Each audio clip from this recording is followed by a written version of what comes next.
हर क्षण निर्णय का क्षण होता है। प्रत्येक पद पर दूसरे पद के विषय में कोई निर्णय करना ही पड़ता है और निर्णय अपना प्रभाव छोड़ जाता है। आज किए गए निर्णय भविष्य में सुख अथवा दुख निर्मित करते हैं, ना केवल अपने लिए, अपने परिवार के लिए भी, आने वाली पीढ़ियों के लिए भी। जब कोई दुविधा सामने आती है तो मन व्याकुल हो जाता है, अनिश्चय से भर जाता है। निर्णय का वो क्षण युद्ध बन जाता है और मन बन जाता है युद्ध भूमि। अधिकतर निर्णय हम दुविधा का उपाय करने के लिए नहीं, केवल मन को शांत करने के लिए लेते हैं। पर क्या कोई दौड़ते हुए भोजन कर सकता है? नहीं। तो क्या युद्ध से जूझता हुआ मन कोई योग्य निर्णय ले पाएगा? वास्तव में शांत मन से जब कोई निर्णय करता है तो अपने लिए सुखद भविष्य बनाता है, किंतु अपने मन को शांत करने के लिए जब कोई निर्णय करता है तो वो व्यक्ति भविष्य में अपने लिए कांटों भरा वृक्ष लगाता है। स्वयं विचार कीजिएगा।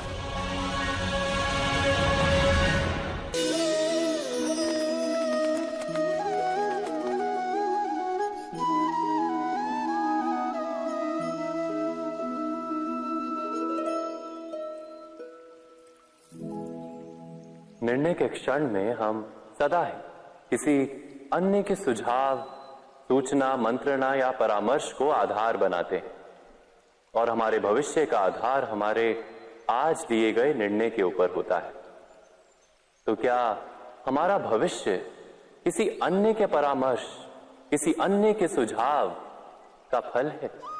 क्या हमारा संपूर्ण जीवन किसी अन्य की बुद्धि का परिणाम? क्या हमने कभी विचार किया है? सबका अनुभव है कि भिन्न भिन्न लोग एक ही स्थिति में भिन्न भिन्न परामर्श देते हैं।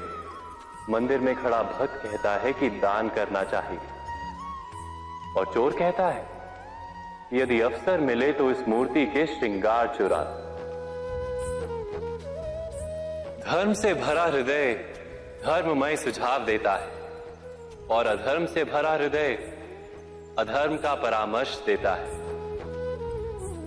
धर्ममय सुझाव का स्वीकार ही मनुष्य को सुख की ओर ले जाता है, किंतु ऐसे परामर्श का स्वीकार करना तभी संभव होता है जब हृदय में धर्म हो। अर्थात किसी का सुझाव अथवा परामर्श स्वीकार करने से पूर्व स्वयं अपने हृदय में धर्म को स्थापित करना क्या आवश्यक नहीं? स्वयं विचार कीजिए।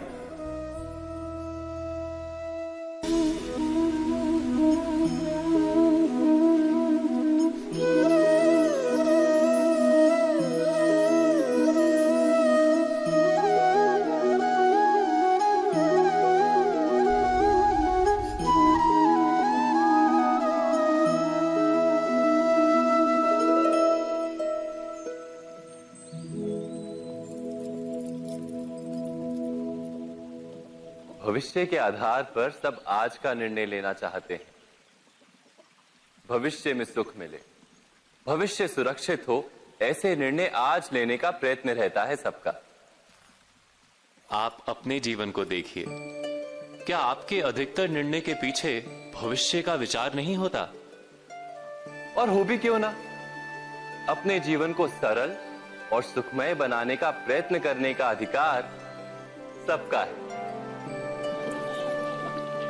पर भविष्य तो कोई नहीं जानता, केवल कल्पना ही की जा सकती है। तो जीवन के सारे महत्वपूर्ण निर्णय कल्पनाओं के आधार पर ही करते हैं हम। क्या निर्णय करने का कोई तीसरा मार्ग हो सकता है? विचार कीजिए। सारे सुखों का आधार धर्म है और वो धर्म मनुष्य के हृदय में बसता है। तो प्रत्येक निर्णय से पूर्व स्वयं अपने हृदय से ये प्रश्न अवश्य पूछ लेना कि ये निर्णय स्वार्थ से जन्मा है या धर्म से। क्या इतना पर्याप्त नहीं? भविष्य के बदले धर्म का विचार करने से क्या भविष्य अधिक सुखपूर्ण नहीं होगा?